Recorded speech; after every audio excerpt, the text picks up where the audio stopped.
कि हर भारतवासी की चाहत जीत गई कर्नाटक में, नफरत हारी और मोहब्बत जीत गई कर्नाटक में। नफरत छोड़ो भारत जोड़ो वाला नारा जीत गया, लाखों वाले सूट से एक टी शर्ट हमारा जीत गया। वही कर्नाटक जहां हिजाब बैन कर दो, हिजाब तो हिजाब हलाल बैन कर दो। आप सबने सुना होगा, वो हलाल को बैन करेंगे उनकी ये फरमाइश थी। यूं आवाम ने बड़ी बातें हुई, बहुत सारी बातें हुई। इसी बीच 3 दिन पहले 2000 का नोट भी बंद हो गया। अच्छा, कर्नाटक हारने के बाद 2000 का नोट तो बंद करना ही था उन्हें। जो नोट उनके काम नहीं आ सकी उसे बंद कर देना ही ठीक था, उन्होंने बंद कर दिया। क्या कहने, वाह वाह वाह वाह। मुझे लगता है कि कर्नाटक हारने पर 2000 का नोट बंद हुआ है, और अगर मध्य प्रदेश हारेंगे तो फिर 500 वाला भी बंद कर देंगे, मुझे पूरा यकीन है। मैं एक नज़्म सुनाता हूं, ऐसे आते हुए रास्ते में हो गई है, लेकिन उसके लिए फिर थोड़ा सा आप उसी मूड में सुनेंगे तो मैं सुना पाऊंगा। कि हर भारतवासी की चाहत जीत गई कर्नाटक में, जीत गई कर्नाटक में। क्या कहने, क्या कहने। मुझे लगना चाहिए कि ये वही सीमांचल है जिसने मुझे दुआएं दी 2012-13 में, जब मैं एक नया सा शायर आपके बीच आता था। आपने दुआएं दी और फिर आपकी दुआओं ने मुझे हिंदुस्तान की सबसे बड़ी पार्लियामेंट में पहुंचा दिया। यह आपकी दुआओं का सदका है। मैं सीधे सीधे नज्म सुनाता हूं, बहुत ज्यादा गुफ्तगू नहीं करूंगा क्योंकि आप बहुत देर से भाषण सुन सुन के थक चुके हैं, मैं जानता हूं। अगला मिसरा पहुंचाइएगा दिल्ली तक कि हर भारतवासी की चाहत जीत गई कर्नाटक में, नफरत हारी और मोहब्बत जीत गई कर्नाटक में। हर भारतवासी की चाहत जीत गई कर्नाटक में, जीत गई कर्नाटक में। पहला बंद सुनिएगा इस नज्म का कि नफरत छोड़ो भारत जोड़ो वाला नारा जीत गया। अल्ता हाट वालों तैयार रहना अगले मिसरे पर कि नफरत छोड़ो भारत जोड़ो वाला नारा जीत गया, लाखों वाले सूट से एक टी शर्ट हमारा जीत गया। मुझे लग रहा है कि मैं थोड़ा थोड़ा रंग में आ जाऊंगा अगर आपने सुनने की कोशिश की तो। कि नफरत छोड़ो भारत जोड़ो वाला नारा जीत गया, लाखों वाले सूट से एक टी शर्ट हमारा जीत गया। एक तपस्वी सच का दामन थाम अकेले निकला था, सब झूठों की हार हुई और एक बंजारा जीत गया। उसकी जिद और उसकी बगावत जीत गई कर्नाटक में, उसकी जिद और उसकी बगावत जीत गई कर्नाटक में। नफरत हारी और मोहब्बत जीत गई कर्नाटक में। हर भारतवासी की चाहत जीत गई कर्नाटक में, जीत गई कर्नाटक में। वही कर्नाटक जहां हिजाब बैन कर दो, हिजाब तो हिजाब हलाल बैन कर दो। आप सबने सुना होगा। मैं इन तमाम नफरत वाली राजनीति के नाम 4 मिसरे करता हूं, और अगर लगे कि मेरा तेवर है ये, अगर लगे कि इमरान कह सकता है इस बात को, तो फिर मुझे आपकी दुआएं चाहिए। कि बड़ी बड़ी बातों वाले मुंह छुपा छुपा कर घूम रहे, बड़ी बड़ी बातों वाले मुंह छुपा छुपा कर घूम रहे, जितने तीर कमान में थे सब चला चला कर घूम रहे।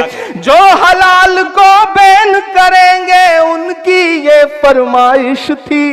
तैयार रहना, वो हलाल को बैन करेंगे उनकी ये फरमाइश थी।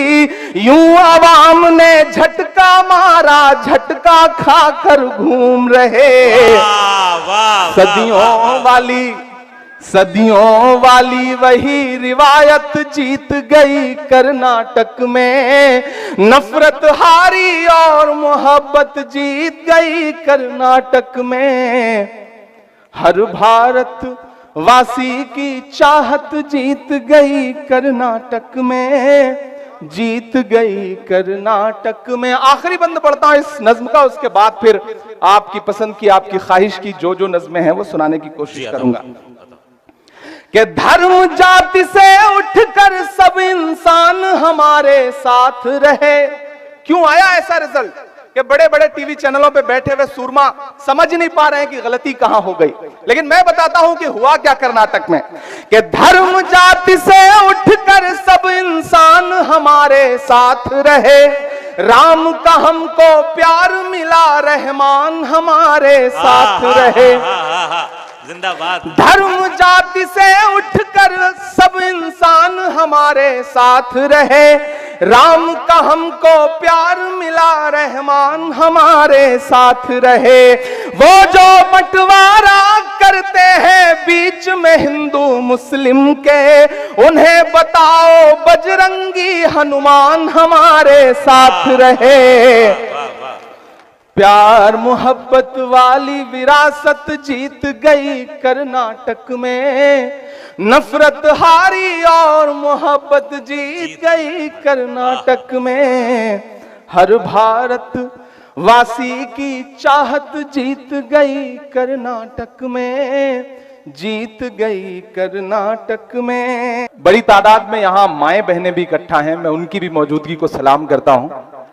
मैं कई साल बाद मुशायरों में आया हूं और आज ये चाह रहा हूं कि आपसे सिर्फ शायर बन के बात करूं, सांसद बन के बात नहीं करूं। दो बातें मुझे कहनी है स्टेज पर बैठे हुए लोगों से।